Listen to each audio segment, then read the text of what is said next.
on the second part of our Cubist collage with Pablo Picasso.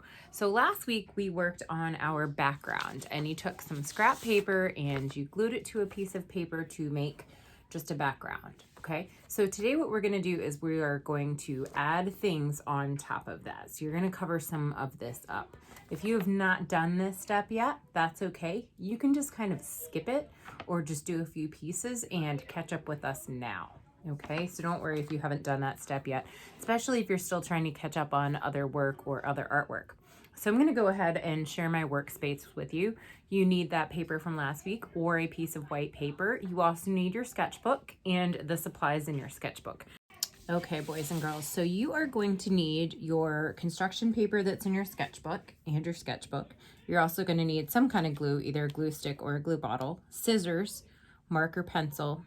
You don't have to have both, but I would say at least one. And then your background. So the first thing we're going to do is we are going to make the table that our still life is going to sit on, because still life items always sit on a table. They don't sit on a floor usually, and they're usually too big to, or things that are too big to sit on a table would not be in a still life. So you can do a few things.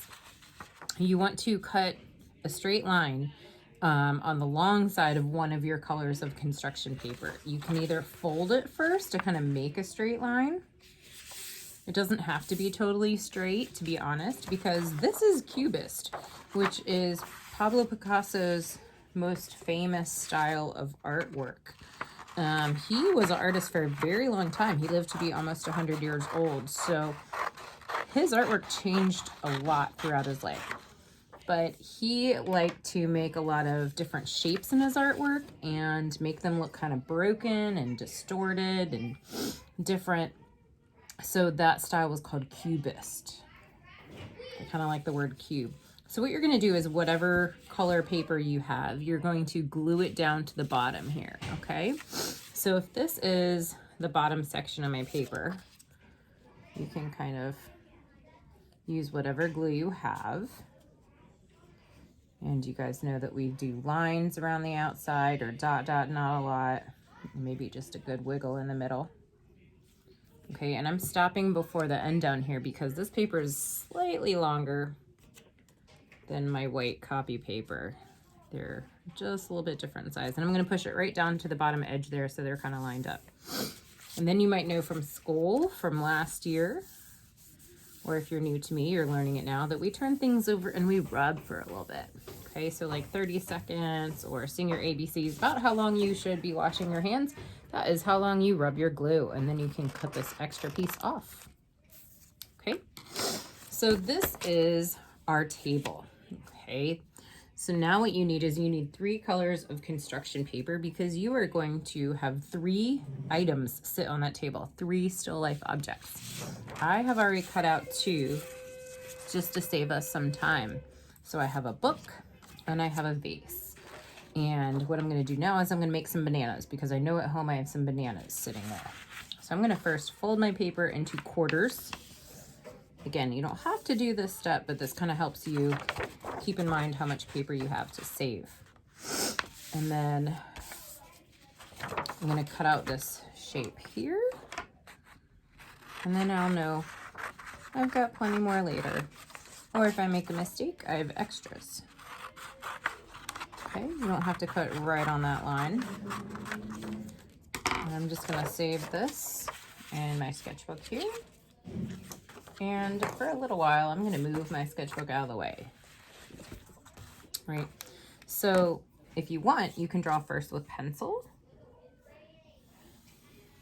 And you want to fill up your space. Okay, and I know I have at least 3 bananas at home. So I'm going to make this like a set of 3 bananas. Okay, and then I'm going to trace with my marker. And I'm going to kind of make the top there, like the stem. You do not have to trace with a black marker, but you can if you want to. So that is kind of a personal choice. You are the artist. You get to decide because one of the things that we are going to do with this project is cut these things up and cut them out. Oh, hey, let's put that little banana sticker that's always on there. All right, so I don't need that marker anymore. And then you are going to cut on whatever line you drew and cut your 3 different objects out.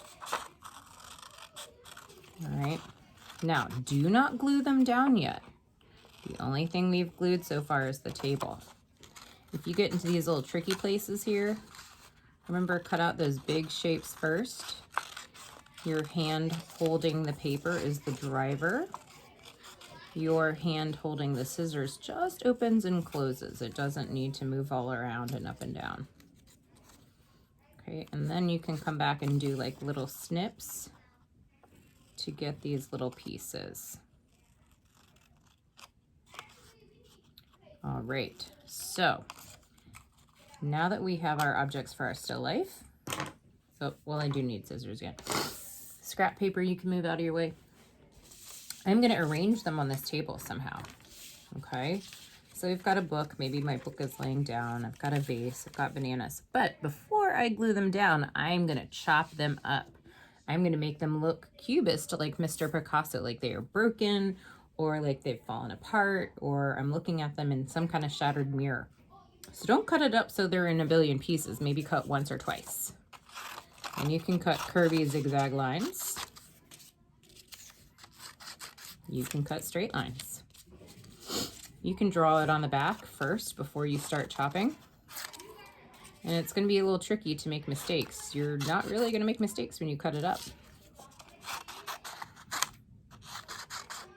Okay, so now that you broke the objects that you just made, you are going to glue them down, and you're not going to glue them too crazy, but you're also not going to glue them right back together. Okay, so I'm going to use my glue bottle. I think this might work better. I'm going to do some dots this time. This little hopping a lot dots. And I'm going to put my book down. Now you can plan this a little bit first if you want. If you get glue on your hand, remember or if you get glue on the paper, remember, rub it on your hand. Don't run and go get a tissue. Let's see, how do we want? Yeah, that looks good. Okay, so this should look cubist, kind of broken. I should be able to kind of tell what you have in there, in your picture, but it should look a little funny. Shouldn't look perfect. So if you have a hard time drawing things, don't worry about that, because it's going to end up looking broken. It's going to end up looking kind of silly. This is kind of a cool way to be a great artist and not have to worry about if you think you can draw. Do you have an imagination? Can you come up with cool ideas? Then you are a cubist artist. Okay, I think I will have the bottom of my vase here. Okay. Now this glue is going to be wet, so if you're using this glue or if you're using a glue stick, you are going to need a place to put your artwork so that it will dry without messing anything else up. So be aware of that. If you have a table or a counter in your house where you can put it without it being in the way, I would definitely put it there. If you are at like a daycare center or someone else's house, you might need to ask a grown-up helper to see if they can put it somewhere for you. I would not just put it back in your book bag, because it will stick to the inside of your folder or things inside of your book bag. So be careful about that. You might need to ask for help so that other students or boys and girls don't get a hold of it as well. There, I'm getting lots of glue coming out, but remember, this white glue just dries clear, so I'm not too worried about that. All right, here's the bottom of my bananas. And you do want to make sure you get glue close to the corners and close to the edge, because we know that if we don't put enough glue down, it will not stick, or those little edges will start to pop back up, and we will kind of go over everything and rub everything in just a minute. Okay, so I've got 2 more pieces. I'm going to overlap a little bit. So instead of just breaking this one, I'm going to overlap pieces of it. All right, boys and girls, so my last piece here of my bananas, I'm gonna break those up, and then I'm gonna turn it over and rub. If you're turning it over and rubbing, make sure it's not on top of something nice, like a fancy tablecloth or a table or carpet that you can mess up. Make sure you have a workspace or a placemat. My table is gonna get wiped down, so I'm not too worried about that. Okay. Now, once you have rubbed and made sure your glue is sticking by singing happy birthday or the ABCs, turn it back over. Okay, and there we have our Cubist still life. I have a table, I have my 3 still life objects, and they are broken. They look Cubist.